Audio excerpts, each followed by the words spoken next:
আজ যেহেতু কুরবানি ঈদ, এর জন্য চাকুটা দাঁড় দিয়ে গরুটি ধরা শুরু করলাম। যেহেতু গরুটি হুতাইন লাগবে, সম্পূর্ণ সিরিয়ালে জব করতেছে মুন্সি।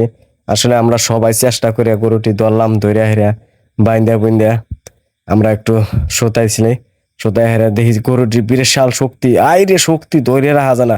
আসলে ওই দামরা গরু বিশাল শক্তি, সবাই করতেছে ধরো ধরো ধরো ধরো, শক্ত করে ধরো, যদি চটকানা মারে সর্বনাশ। তারপর বাঁশ দিয়েও ধরা হইলো, যেহেতু আমরা গলাটি একটু করে হেনে দেখা যাক মুন্সি আইসে পড়বে।